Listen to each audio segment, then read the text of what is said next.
is Steve Peterson. And I am Jack Hinkle. Welcome back to Chops Podcast, the podcast where we talk about the teaching trifecta, knowing your content, knowing your teaching, and knowing your students. Jack, welcome back. Happy spring, first day after spring break. Let's do a quick check-in. Jack, how'd you do day one? Day one of spring break or day one teaching Day after spring one break? after spring I'm break. still alive. I'm hanging in there. The caffeine levels are dipping, but that's okay. I got a burrito bowl waiting for me in like an hour. No, the classes were okay. I think I was okay. The kids seemed happy to see each other. That was nice. Mm-hmm. And things overall seemed to go okay. And it's refreshing when you walk back in the building and the kids are smiley and like talking to each other. Mm-hmm.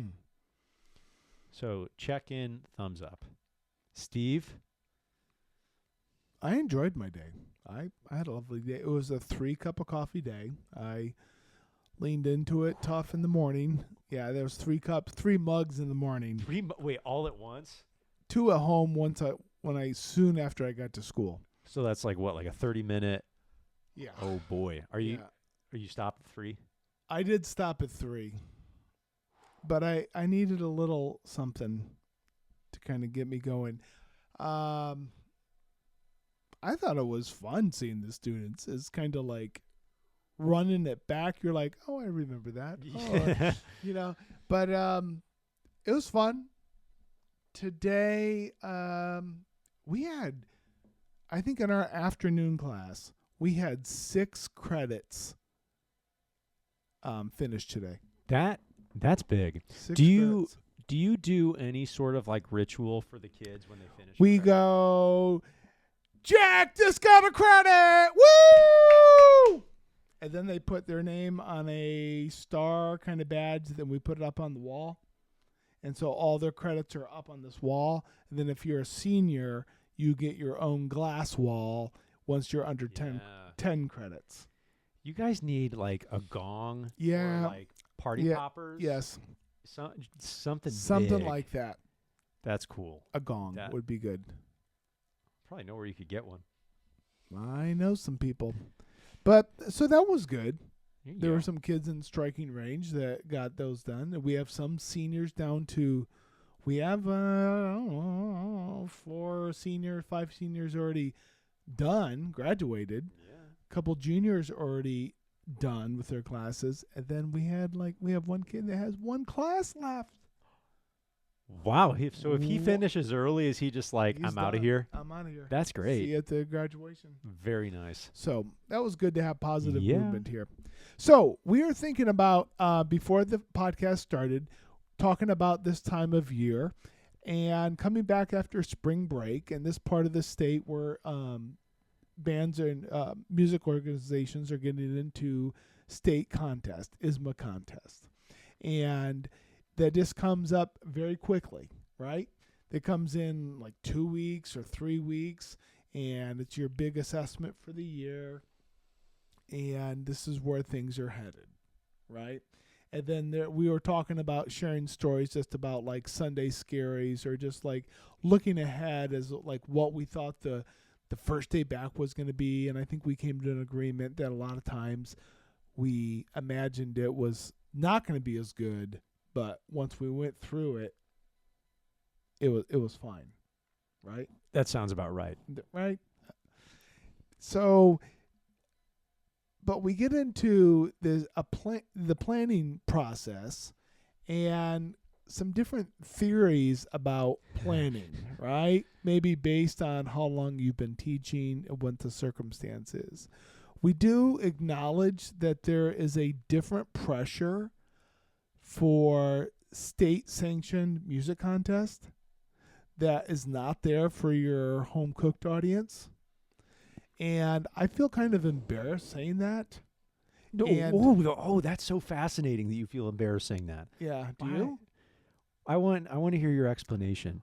Because it makes me feel like I'm the guy that's like concerned about ratings and then ask me. Are you concerned about ratings? Absolutely. It's like a point of pride. It's like a point of consistency, and you don't want to be that guy that breaks the system. And at my core, I know where my values really are.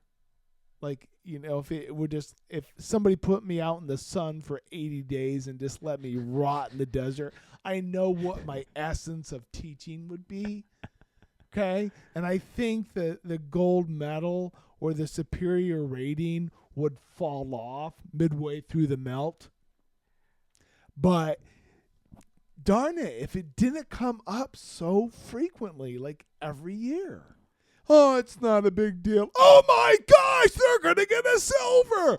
Oh, we're going to be fine. I'm more interested in the process. Oh my gosh, that's the worst band I've ever heard.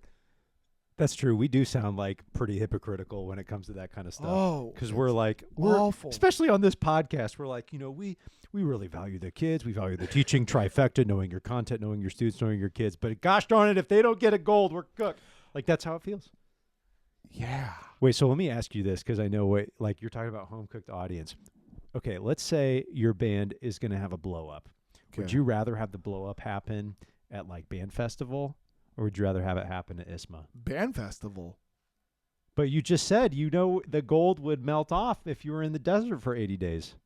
I'm not Well, it's because I've had bands blow up at band festival, but I'm okay. I've gone sometimes off the podium at band festival. Like, what? What tune did we just play? What band was that? I agree. I do feel I'm self-aware that I have a double standard, and that I can be very self-assured that the ratings are not important. The process is more important. The relationship is more important. But darn it, if I want to get wound up every year about contest, and then just that kind of breath of like, as you looked at the envelope to see what your scores were, right? Yeah. And I feel embarrassed saying that. No, you shouldn't. This is what everyone right now is going through this. Everyone is thinking about this because everyone knows the process is more important, blah, blah, blah. But what do the ratings say? Everyone's going through it. You're just the voice. You're the voice of reason. Use this platform for good, Jedi Master. Okay, so one thing that I read recently is to help yourself process, help to process kind of like not being in control of everything, like surrendering to stuff, right? Right? This is the idea that you have to accept reality. Okay. And that you can't just wish it wasn't there. You can't just go through your life wishing that reality wasn't there, right? Like if my pants are too tight, I can't just go, gosh, I wish that wouldn't be like that, because I know I can't just like shut that off immediately. That's like a process I have to change. Okay, so where are we going with this? I acknowledge that is part of the process. That's a fact that I would get turned up anxiety-wise thinking about the results of a festival. And it's not like I could spend time. There were times in my life that I was like, okay, we just think about stuff. You could write pros and cons, and you could, think about what's going really well and what's not. But the reality is that I really was having those thoughts. Even though I didn't want to, I was. Mm-hmm. And there's something to that, because it's so odd talking to other band directors or other music teachers. You're at the contest site and you see your brother or sister from the neighboring school district, or even your own colleagues, and your band just got off the stage. And your friend goes, well, how'd the band do? And that's usually code for, did you get a gold? But we always say they had a really good performance. I was happy for them. They played about as well as they could, and I was really happy at how they prepared and went after the evening. Leaving a cliffhanger, what'd they get? Oh, they got a gold. They got these scores. But when I'm talking to other people, I want to know that. But I know when other people are talking to me, they want to know that. And that I don't like having that out there. There's like such a double standard for like this whole podcast for knowing your teaching, knowing your content, knowing your students, but then to say like, I'm validated because I got a gold, or just relieved. Yeah, I feel relieved. But that's right. That's the problem. Do you feel validated when you get a gold? No. I don't either. I just feel relieved, like glad that's over. Okay, Right? Jazz It's going- Cafe it's now. going Let's to go the on. Dermatologist once a year. You're like, I'm glad that's over. Yeah. You put your band out in front of people, and you're like, okay, yep, they're fine. Right. It's going to your checkup. And when you go to, if you're taking the third band to contest, or even the top band to contest, I guess, the people in the audience, it's not a huge crowd. No, it's Okay. probably the worst crowd you'll have all Right. year. If your third concert band goes on 5 p.m. on a Friday evening of contest, I can tell you how many people are there. 8. Okay, that's about And it. 4 of them were our parents. Right. Our parents. Our parents, Our not the parents. kids. So we're talking, there's nobody there. Like maybe if you go on a Saturday afternoon for the ISMA State qualifier, there might be more people from your, the band parents and that. But it's not like going to a show in your auditorium where you sell out for 900, or you go to Jazz Cafe and you have 700 people come into that. But it's less people. But when I started teaching, the predecessor, the band that I directed in Kentucky, he had gotten straight 3s. So the bar was set low. And I was like, I'm okay with those 2s. Right. Right? And people were like, that's great. The band improved so much. And in my mind, I was thinking, is that bad? I got a silver? Like, it's just making my way through. But I had to, like, from day one, like, make sense of that. And then if you're part of a tradition of a school in a district that has, like, straight golds for, like, 200 years, you don't want to be the person that Right. drops it. Right. And you don't want to let the kids down. And you don't want them to have that. But you want them to be good. And you're like, really want them to have a great educational experience. And remember that it was fun making music. But did you get a gold? Okay. Couple clarifiers for this episodes. So far, one. Want to be clear, this has nothing to do with us throwing our organizational contest association under the bus. That is not what we're doing. No. This is a self-imposed issue in our own minds. No. Shout out to ISMA. They do wonderful work, organized and just taking care of so many people, different locations. And the process is fine. Yes. And the judges are very professional. Yes. The sheets are always accurate. And then anytime I read them, I go, yep. That was generous. Yep. I mean, that's kind of how it goes. Right. Secondly, we may sound a little goldist. Yeah. Like it may sound, oh, woe is me. It's so hard to continue to get golds. And you may be thinking, well, my band hasn't achieved that yet. Like, how could you say that about yourself? I just want to say, I see you. I hear you. Well, I told you I got a silver in the first year. Like, I Right. was in that. Right. So I know that that's out there, and that's like a very real pressure. Right. And our pressure is real. They're just two different versions. Right. And so you set the bar for yourself.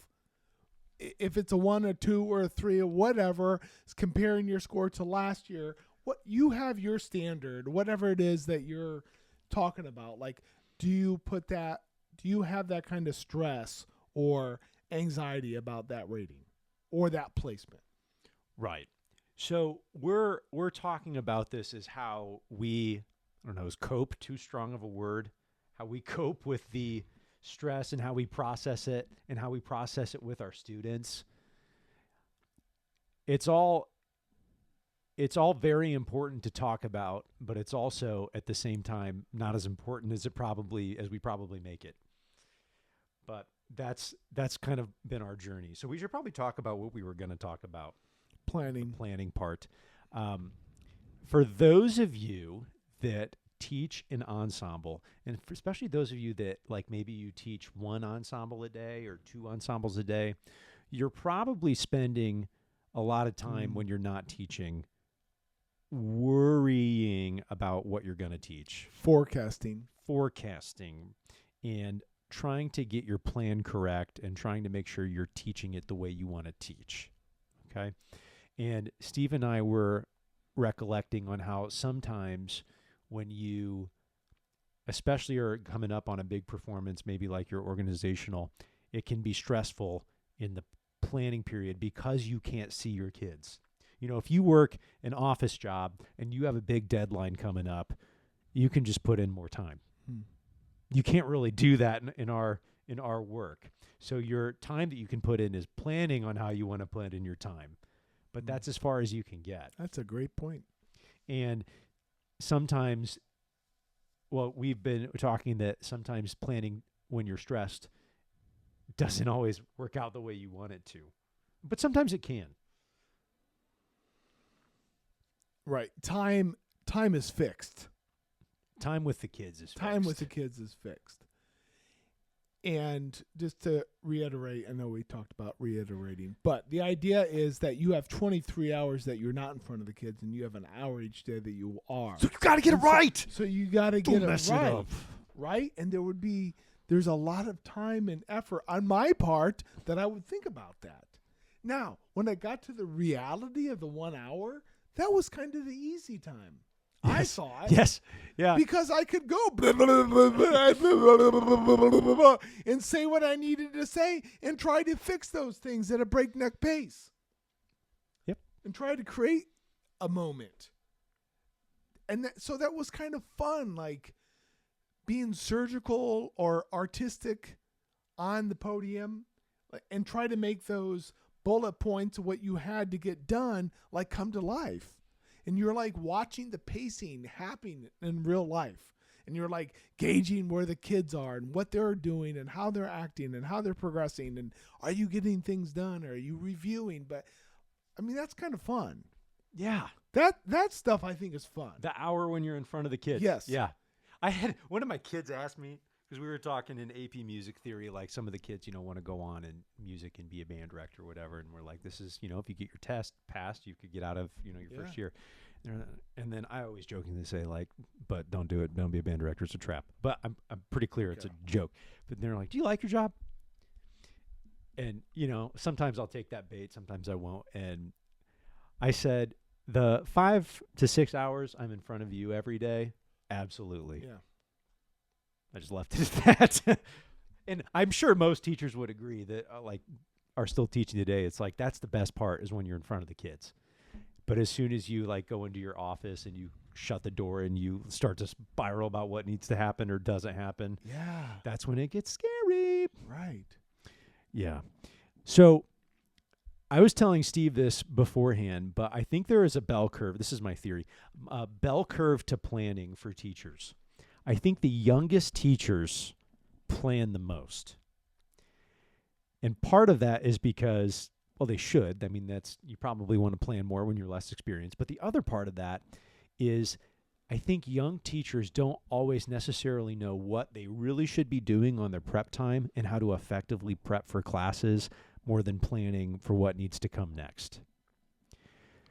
Veteran teachers typically have a very large toolkit of exercises and techniques and things you can do in rehearsal that you can just pull out, and you can typically know which tool is needed for the kids in that moment, where younger teachers may not know. So as you become a more veteran teacher, you might start to plan less because you kind of know, what you're going to work on, but you don't know how you're going to work on it yet. That's kind of something that you say from time to time, is that I know what I'm doing, I just don't know how I'm going to get there. And that's something that I feel like I'm kind of in that phase where most of the time I can address an issue in a rehearsal pretty quickly, and I don't need to plan for it very much. And I'm not planning a lot on my preps. I'm usually doing other stuff. And sometimes the planning is like the work in my, like, for example, today, we talked about heads on one of the last episode. I made a head for our final tune, Big Dipper, that we're playing in Jazz 2. And that took some time. And I'm not going to plan on how I'm going to work on it because that's the lesson plan, right? That's it. So that's like an example of something that I'm doing. But also it's like there's a lot of administrative tasks that need to go on this time of year that we're typically taking care of on our prep. And so those are things that you want to get done. And then your lessons plans, you kind of have your bullet points, and then you just show up and do the job. And then you can kind of talk to your other end of the bell curve, like last year when you were an administrator, more time. Right.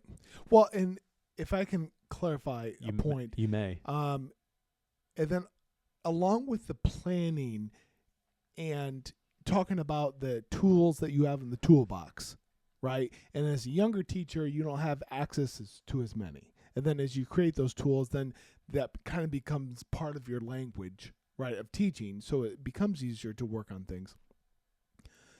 But then also there's another part of the curve that has to do with the level or the complexity of the music you're working on. Yeah. Right?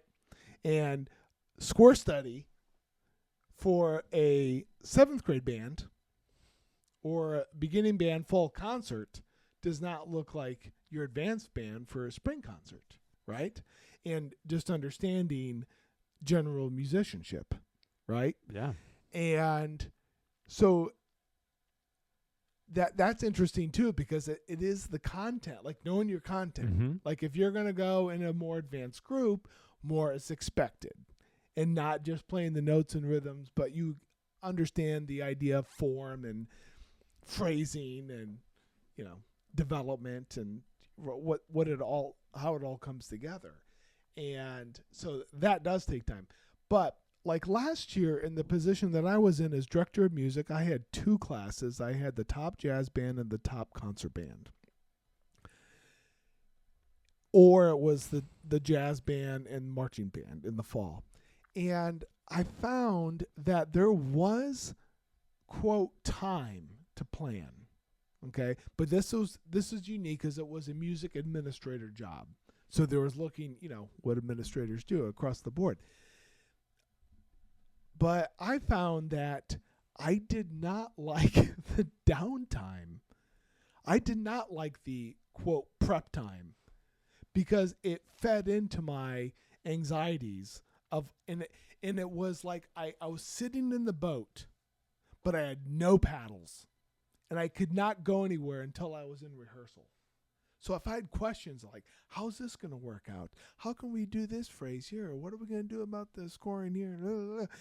You don't know until you're paddling the boat. And so I got frustrated sitting in the boat for so long, just going, like for marching band, I thought that all the time. It was just on my mind, and I just wanted to go like, I want to teach. Let's do this. I can't take this anymore. I didn't enjoy that. I like exploring it. I do like thinking about ways to teach. I do like thinking about the content and about what it means on the page. But the fun is the lab, because you don't know what's going to happen. You don't know what kind of system you're going to have to use, and that was the fun part. So, yes, more time for planning. For this guy, not as enjoyable. Didn't enjoy that non-educational time. The non-teaching time, I should say. Do you think if you, you've had the schedule before where you're teaching all day. Yes. Did you feel like your planning was more efficient when you had less time? Yes. Yes. Yeah. And it was the plan. Did you make better lesson plans when it was shorter? Oh, I was more efficient. Yeah. Because it was like spontaneous. It was buttoned up real quick. Yeah. because there wasn't time. If you're teaching 5 classes back to back, you don't have time to delve totally into every single class, and you just write yourself a few notes, going to do this, this, and this. But then that was the chase. Yes. That's the chase. Like, how do you teach it? And you kind of knew what you were working with. But that goes, if you compare it to an early teacher, you don't have those tricks. And then just coming back to those things, it takes a lot more intentionality to get up to that. Very true. So that's like our thoughts on planning in terms of maybe the day to day, but you had also talked about like the long term and like the long ball aspects of planning and like what that can look like versus how much time you have and like what's coming up. Yes. So what did that look like for you when you were doing long ball last year when you had a lot of time? I think that's where I really struggled the most. Really was the long ball stuff. Okay. It was because the short ball stuff you could like kind of help take care of like right here, right now. Okay. But like thinking on like weeks and months or years, that wasn't as enjoyable for me. That felt so nebulous and felt like I was not connected to that. And it didn't feel like, I know this is going to sound odd, but it didn't feel like worthy of my time. Of course it was worthy of my time, but I just didn't feel like successful in that, or just didn't feel like that was me. I felt like I was just checking the boxes, and it didn't really feel like it was Steve doing this. I was just kind of following a formula, and I didn't like that. Did you feel that way before No. you had that job? No. Okay.